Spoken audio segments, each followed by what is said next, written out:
Sonte po e fillojmë bashkë me pranverën që ka ardhur në Kosovë, që do vinë edhe zgjedhjet, me një mysafire shumë speciale që ka ardhur nga Tirana në Prishtinë, Atalanta Kërqyku, mirë se vjen. Mirë se vjen, Atalanta, bashkë me Mirlindën edhe me Ylen. Mirlinda si zakonisht e ka një farë smundje kështu me përshëndet sponsorët edhe pa ta s'ke shumë ujtë gjo me ba. Si gjithmonë, falenderime shkojnë për pijet e gazuarat e lajtizës, për ujën mirës, për parfumerin piano, për automitën, faleminderit edhe lagjës Washington këtu në Prishtinë, edhe Provona Real Estate. Faleminderit që qeni me neve edhe ju publik i dashur. Tani, si zakonisht të rani e donë gazetari, pak me full për mysafiren që e kemi, Atalanta e para, kështu që unë mas shumë të e vlerësoj, është arkitekte, e para. Do me thonë është vojzë shumë e meshme dhe për atë arsye dhe jemi miq kështu edhe në jetën tonë private. Atalanta është personazh publik, punon në televizionin Top Channel, ka qenë pjesëmarrës edhe të Dancing with the Stars, ka një emision shumë vite në Top Albania Radio dhe në Top Channel. Mirë se ke ardhur Atalanta. Mirë se u gjemi Lejm, të falenderoj shumë. Është shumë kënaqësi, gjithashtu është kënaqësi të ndjek këty kudo të jesh, si në jetën tënde profesionale, si në jetën tënde shoqërore. Shumë faleminderit. Është e lehtë për një femër si në Shqipëri, si në Kosovë me bë karrierë? Momentalisht, jo vetëm për femrat, besoj edhe për meshkujt, pra nuk duat që të ndaj të vë një misogjini kësaj natyre televizive në të themi, por është e vështirë për këdo që e nisë së pari në këto vite. Pra, le të themi që fuqia televizionit pothuaj se ka kaluar tani më kulmin e tij, jo se nuk ka fuqi televizioni, por sepse rrjetet sociale ka interferuar shumë dhe tani më me hyrjen e rrjeteve sociale njerëzit janë bërë të direktuar pak më shpejt tek ato reelsat ose tek esencat shumë të shpejta, pasi le të themi fast food-ët. Kur ne mund të shohim për shembull një video TikTok, një video edhe në një përmbledhje televizive dhe më pas thjesht bëjmë scroll për të kaluar më poshtë. Jo për gjë, po jeta është bërë shumë e shpejt, edhe ne vetë personalisht që jemi në televizion nuk është se jemi aq të si diku që shikoni emisionin nga fillimi deri në fund. Por fuqia e televizionit dhe impakti i tij është po i njëjtë. Pra, le të themi pushteti i katërt në botë është televizioni. Dhe ende ndikon, dhe me shumë të drejtë duhet të ndikoj, prandaj edhe përfaqësuesit që dalin në televizion, vetëm drejtuesit e tyre televiziv, por edhe ato të ftuarit, ka një impakt shumë të madh. Që nga mënyra se si flasin, vishen, duken e tjerë. Ne teknikisht ndikojmë në shoqëri. Pra, sado le të themi që unë, secila përfaqëson veten e tij dhe teknikisht nuk kam të drejtë fare, me fjalë ç'më duhet mua se ç'bëjnë të tjerët, në rast se unë për shkakun them që jam mirë me veten time. Por ndikimi jonë është shumë prezent, sepse të rinjt na shikojnë, fëmijët na shikojnë, dhe secili për tyre, dashur pa dashur, krijon idhujt e tij. Dhe mesazhi im më i mirë është le të përpiqemi të jemi idhuj sa më të mirë për to. Mirë, sfida, ka shumë sfida, sidomos për një femër me bë karrierë në media. S'po tham në arkitekturë, se aty është pak më ndryshe. Edhe aty është vështirë, kudo, sepse normalisht sot unë nuk njoh pothuajse një në 10 shqiptar mund të jetë pa shkollë. Pothuajse secili sot edhe kjo është gjë shumë e mirë. Tjetër gjë pastaj privat ose shtetërore etj. Ka sfida të mëdha, sidomos për firmat në faktin që mirëmbajtja, kostot. Pra, për femrat është vetëm ana ekonomike që mendoj që ndikon. Duhet të jesh pak më investuar që të jesh pjesë e televizionit. Jo vetëm për aspektin e bukurisë, por besoj që gjitha janë të bukura, unë besoj që bukuria është diçka subjektive, por për faktin për veshje, të cilat nuk duhet përsëriten, hair make-up etj. Pra për femrat besoj që është kjo, jo sepse tek meshu nuk ndikon. Ja, më shumë detaje. Ja, disa detaje pak më shumë që duhet të jenë parasysh. Se televizioni nuk të falë. Po, vetëm këtë shohim, unë du me bëni dallim këtu, kur ta shohim pjesën e karrierës për me kriju femra për mashkullin, mendoj se më të zëshme ka mashkulli se sa femra. Po kur ta shohim një në anë gjatë jetës ose gjatë karrierës ose curisë së karrierës, ka më të vështirë, femra e krijon karrierën. Po ka shumë vështirë mandej ta mbaj, sidomos mashkulli ka dhe se ka atë problema e mbana apo se man, po femna ka shumë ma problem për me mbajt, se për me kryu e ka një farecurie shumë të shpejt, ma shpejt se sa një mashkull. Së është të vërtet, unë mendoj që ma problema është që ti me fillu një karrierë se sa me mbajt, se ti kur fillan... Po femna ka shumë atë letë me fillu dhe me mbajt. Mashkulli ka ma të zërshme. Unë mendoj që mashkulli e ka ma të zërshme se sa femna. Teknikisht mendoj që të dy ju keni të drejtë, pra unë jam dërmjetësuesja. E le të futëm unë në mes. Ne gjithmoni kemi mendimet kundra njëri tjetrit. Hajde dalëm në mes, sepse femrat janë më të shpeta në televizion, ka të drejtë, janë më të lëvishme si figurë. Jo, unë nuk i qëndroj shpejtësis, unë i qëndroj tek pjesa e pamurit, pjesa e fizionomisë. Shumë se në unë mendoj që femna është ajo etika e televizionit, është ajo bukra e televizionit. E tërheq, e ka atë aurën. Jo që se ka mashkulli si diçka, por... Sepse bukra që ndron këtë femër, është krijuar, Venusi është femër. Do më thonë mashkulli është ai që, për shembull, i qëndron e asaj që jam i pabrisht, ose diçka, ose nuk jam i fortë, ose më mja dalë. Po ku ta shohim një në nalë, femna është shumë ndryshe edhe mendoj që është etika e televizionit edhe ato që e nis e përfundon edhe e qënë deri në fund.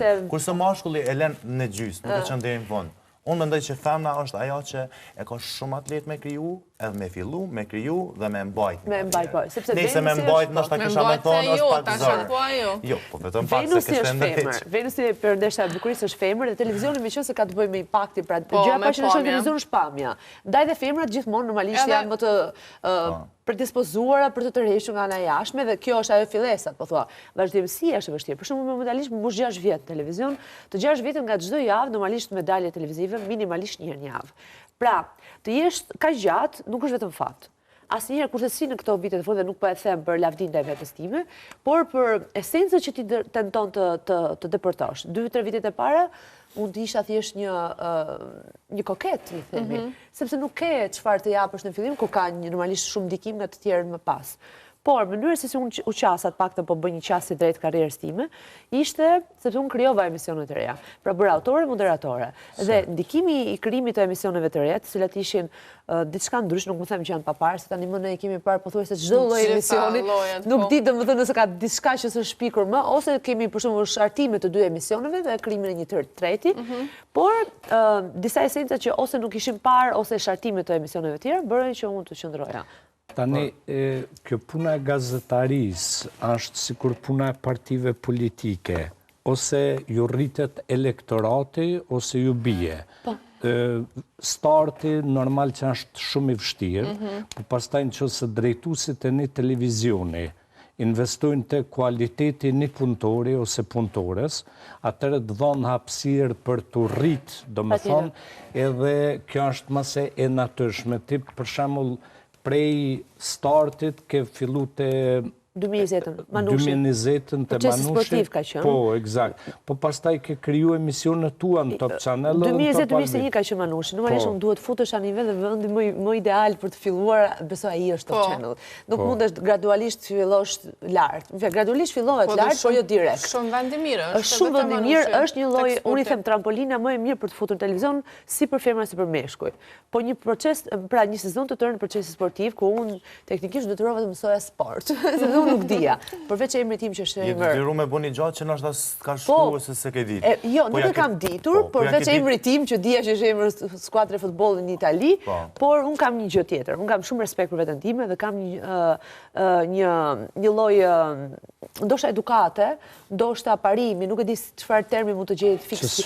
Që unë nuk hyj, nuk ulem diku, në rast se unë nuk di diçka, nuk mund të them që jam gjithologe, por 2-3 fjali për shembull për javën e sportit në atë javë, dhe mbaj mend që mbaja disa fletat vogla këtu për të rikujtuar vetes time, sepse nuk lejon telefonat, që të shije dhe të bëja një lloj esence dhe të mbaja mend, se nuk mbaja një mend emra kur regjisor si të futesh në një fushë të re, zero. Ke befasu tash svoni ke pos një shfaqje në teatrën në Elbasan. Po, jam katapultuar dhe në teatr dhe në fakt kam pasur disa oferte për filma, si të gjithë besoj goca televizionit, dhe vetëm kjo hunda ime që jo nuk pranoj këtë, se gjithmonë më jepshin role të tipit e dashura e filanit, vajza e babit. Alla ty isha ardhë dhe une. Jo, nuk kam pranuar. Nuk kam thënë kotu, si u kam në diplom në Akademia Artësh, po thjesht ideja prestigjin ndaj vetes. Thash, o do jetë një gjë shumë serioze, ose s'hy fare, sepse unë nuk jam në kësaj fushë. Dhe në teatr merret një ofertë e tillë dhe thash, "Ok, Atalanta, ta dha zoti, siç e kërkove, s'deshe ti filmin?" Po i teatri. Si në televizion, s'desha televizionin fillim, për shumë, pare se të hyja, vitin e dytë më ra radio.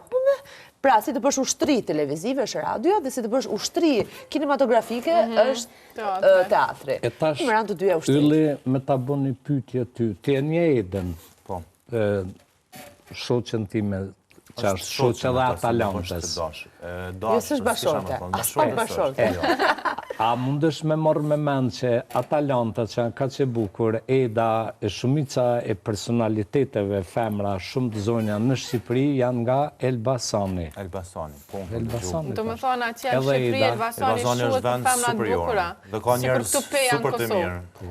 Qaj e kategori, do me thonë, okej? Nuk është se na kemi një qytet fix si që keni ju peja, pra ju e keni peja dhe bëse 99% po të pyesësh do thonë peja, por Elbasanit ka shumë. Elbasani nuk kom dëgju që Dorën zemër janë lind dhe janë rritë shumë njerëz të mirë në atë vend, edhe bile me shumë pozita është qytet i kulturës, pra është qytet që ka shumë ardashës, ka njerëz që flithen, njerëz që e duan artit të bukurën, shkolla e parë pedagogjike, muzika. Këndo që e takon, pa dyshim që ka më dalë që ka diçka për Elbasanit. Po, ose është shkolla pedagogjike e parë në Shqipëri, pra që nxorrim mësuesit e parë, jo shkolla e parë shqipe, po pedagogjike, pra që i rriti dhe i dha të drejtë për të qenë mësues, është në Elbasan. Pra mendoj që është qytet pak me kulturë, jo kulturuar, po mësuar me kulturë. Që vlerësojnë kulturën më shumë ndoshta se qytetet tjera. Xheni ynë realisht 90% të këngëve që i kënon janë këngë të Elbasanit.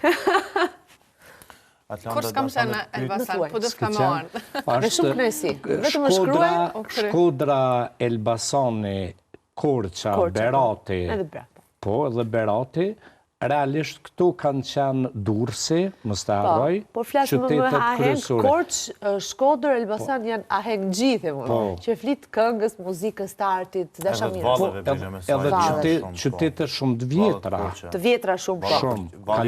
Për shembull, kaloja Elbasanit është e jashtëzakonshme. Po, rruga Skampa, që ka bërë bashkimin kalimin në Shqipëri nëpërmjet dy perandorive që kaluan atëherë. Kështu që është, ti ke qenë në Elbasan dhe njerë? Jo, nuk kem qenë asnjëherë. Edhe ti e ftor. Po do kam shku bashkë. Madje edhe për bugaçe. Sa më pas jo, në zdal këtu në televizion më thonë që jam qenë realisht kur s'jam qenë. Pse më bëni pyetje për një shkollë ose një diçka të çmë në disa qytete që mos ashtu. E vërtetë në televizion është më e vlerësuar. Po, tash të kaloj një temë tjetër, po du me pyet Atlanta për rolin që ke pas. E ke realizuar apo jo si vajza babi të këto?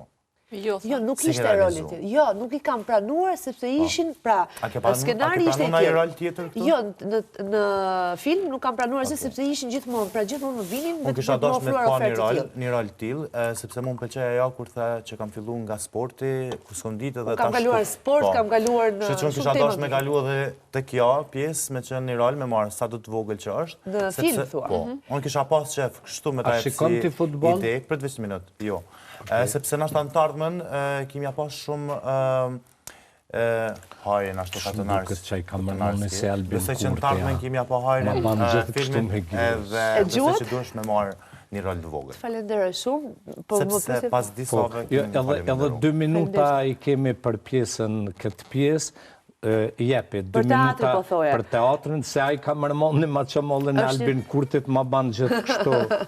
është një shfaqe, paktën një nga shfaqet që ka bërë më shumë t'i bujë në Greqi, quhet Nuk dëgjoj, nuk shikoj, nuk flas, bët fjalë për një grua, për një punuese sociale që është Rolin, e cila shkon dhe ndjek 3 personazhe, i cili njëri për tyre nuk dëgjon, tjetri nuk shikon, tjetri nuk flet, dhe të cilët jetojnë në një shtëpi.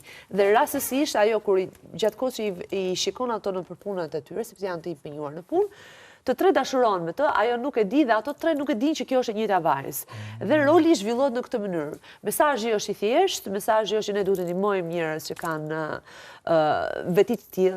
veçori të tilla dhe mbi të gjitha për botën e tyre, për shpirtin e tyre, për mënyrën se si ato e vlerësojnë dhe e gjykojnë jetën. Është shfaqje live e cila së pari u zhvillua në Elbasan, do kaloj në Tiranë, do kaloj në çdo qytet e teatrit Shqipërisë për të vazhduar Kosovë, Maqedoni, do vim dhe këtu, domethënë si shfaqje. Shumë suksese. Faleminderit për pjesën e por sa qef kisha pas me kënd ai personazhi që nuk flet.